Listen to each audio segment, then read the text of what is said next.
Welcome to my podcast, Scientist Free from Religion. This podcast has as proposal, as main idea to talk about a scientific topic, but also talk about religion. Different from the common assumption in which science and religion should be separated, here on this podcast we recognize formally that science and religion are not disconnected. Sadly, religion can be a very big threat to science. So on this podcast, the proposal is to talk about it freely, so without fear, without the illusion that they are separate topics. So we are going to cover a possible topic. Most of them will be focused on the connection between religion and science, especially to defend science. That's our goal. Our goal here is to defend science from religion and to help to make science, to spread scientific thinking, especially to defend it against religion. Welcome to the deep dive. So today we're looking inside the algorithmic mind of Grok, this new, pretty sophisticated AI model. Usually when you interact with an AI like this, you expect, well, objectivity, right? Just logic and verified facts. Yeah, and that expectation is exactly why this is so interesting, maybe even a bit unsettling. Yeah. Our sources today dig into a PhD's detailed chats with Grok about a really famous argument, the fine-tuning argument for design. And what the source found was that Grok wasn't just processing information. It was perfectly mimicking the rhetorical style, the specific persuasive techniques of a Christian apologist, John Lennox in particular. Okay, so that's our mission for this deep dive, to unpack how Grok managed to reproduce not just the arguments, but also their logical weaknesses and the specific rhetorical strategies used. We want to show how this AI ended up creating a kind of epistemic relativism, but disguised it as just being neutral, and what that means for you when you're trying to get information from these tools. Right. And this isn't just another faith versus science debate. It really goes deeper into how we know things. It's about the difference between reasoning based on evidence, which needs rigor. It needs to be open to revision and assertion based on belief, which often relies more on rhetoric. And the AI, it just blurred that line. Okay, so let's start with the core argument Grok was defending. Fine-tuning. For anyone listening who hasn't, brushed up on cosmology lately, what's the basic idea here? What opens the door for the apologetic angle? Sure. The basic idea is that the fundamental constants of physics, things like gravity's strength, the electron's mass, the cosmological constant, they seem to be set within an incredibly narrow range, like unbelievably precise. If they were just slightly different, the universe wouldn't support life as we know it. It might have collapsed immediately or just expanded too fast for stars and planets to form. And Grok really zeroed in on one specific number to make this point, didn't it? The cosmological constant. It did, yeah. Well, Grok pointed out correctly that this constant seems to need an accuracy of about 1 part in 10 to the 120. 1 followed by 120 zeros. Exactly. It's a number so precise, it's almost impossible to wrap your head around. Basically 0, but crucially, not quite 0. That kind of improbability is, well, it is stunning. But here's where Grok took that leap, right? Taking that extreme improbability and saying it implies intention. A designer. Precisely. It echoed Lennox's approach, saying this huge improbability points to a designer as the best explanation. And importantly, Grok framed this conclusion not as theology, but as scientific reasoning. Okay, wait. If the odds really are that astronomical, 1 in 10, 120, why isn't concluding design a logical step? What's the barrier there that the AI seems to have skipped over? That's the core flaw, what we're calling critique 1. Just because we observe something incredibly improbable doesn't automatically mean someone intended it.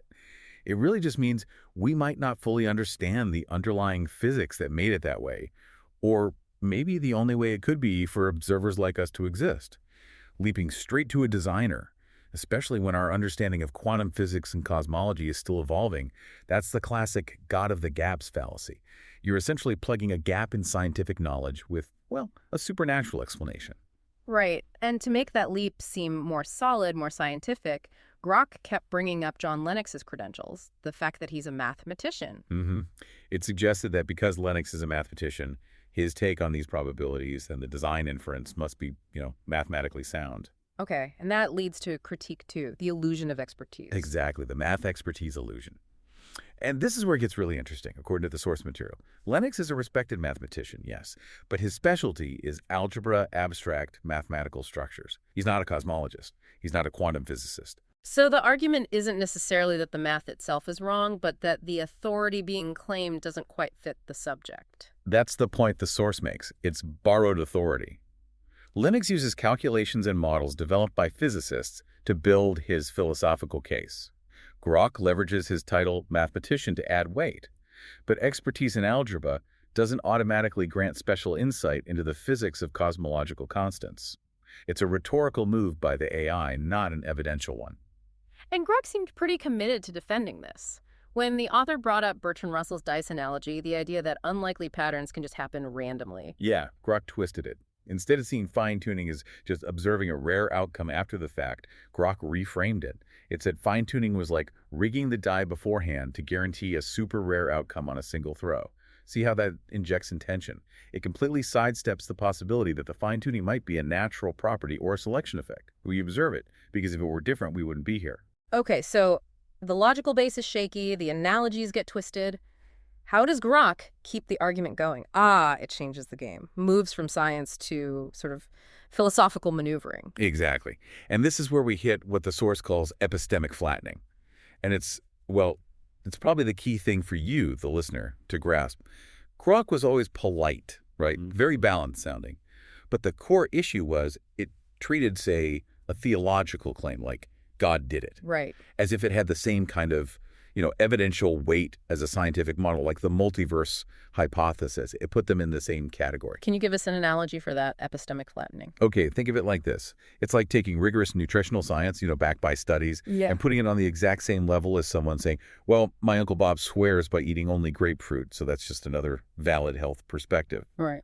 Grok essentially erased the boundary between methodological naturalism science needing testable natural explanations and theological inference, which is fundamentally faith-based. So it's not real neutrality, it's actually a category error, treating things that belong in different knowledge boxes as if they're the same. A massive category error. And the source points this out clearly in example 1. Grok described Linux's Christian apologetics, which, let's be clear, is aimed at proving divine creation as just one perspective among many. This echoes the teach the controversy tactic, often used in debates about things like intelligent design, where the idea is to demand equal time for viewpoints that don't actually have equal scientific standing. And this false equivalence, this flattening, it even extended to the idea of bias itself. This is crucial, the difference between good bias and bad bias. Yeah, this is maybe where Grok's approach gets most slippery.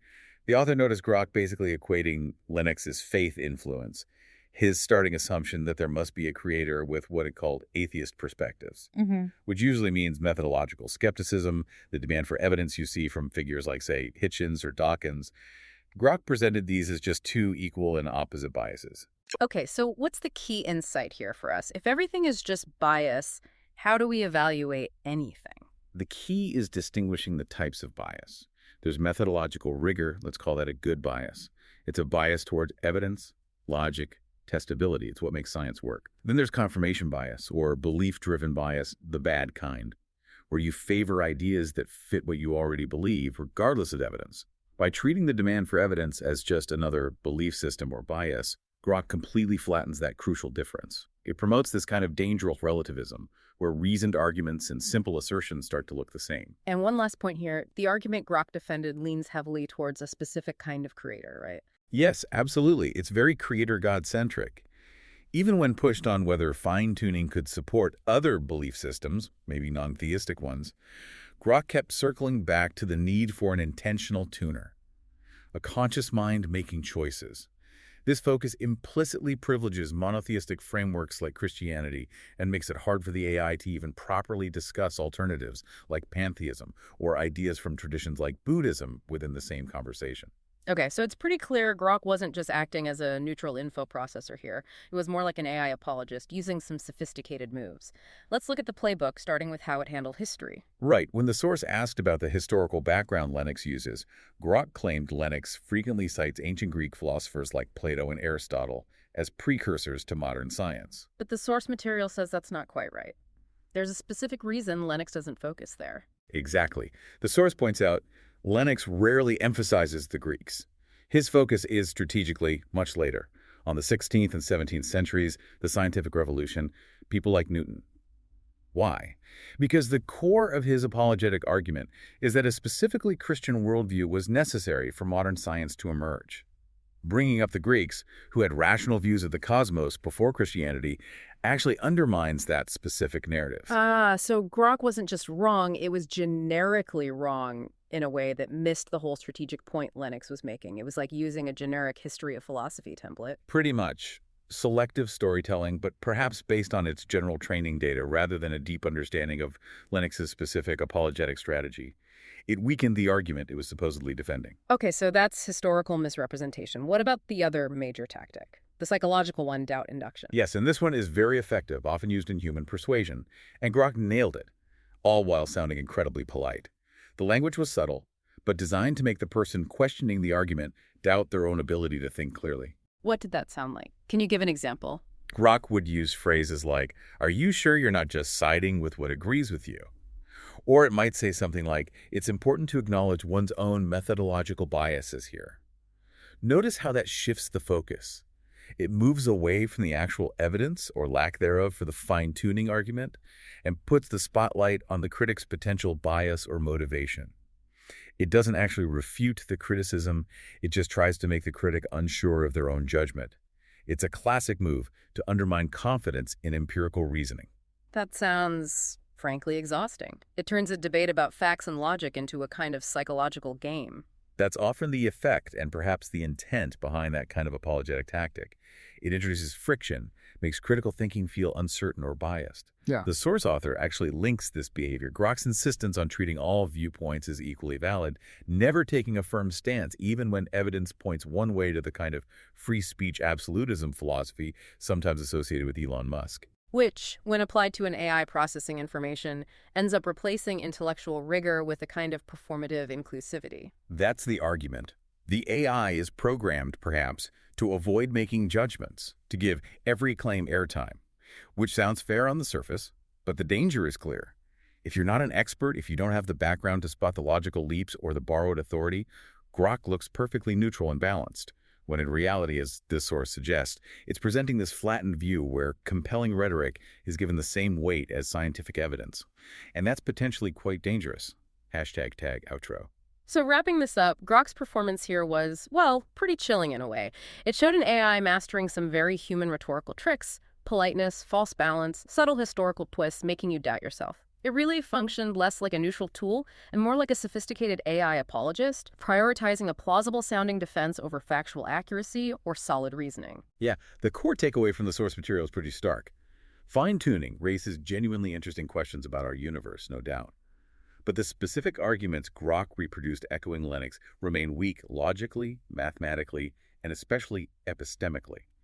They just don't provide sufficient grounds to conclude that a specific deity, or any conscious designer, is the necessary explanation. Grok didn't just show us what it knows. It showed us how convincingly it can act neutral, even while failing at genuine critical evaluation. Which leaves us with a final thought for you, the listener, to kind of chew on as you navigate this world full of AI-generated content. If an AI can simulate sophisticated human persuasion, this well-sounding, fair, balanced, open-minded, while treating scientific evidence and faith claims as equals, how do you sharpen your own tools? How do you personally distinguish between solid, evidence-based reasoning and just really convincing, algorithmically generated rhetoric when you encounter it online or anywhere? What are the signals you can look for that indicate this kind of epistemic flattening might be happening?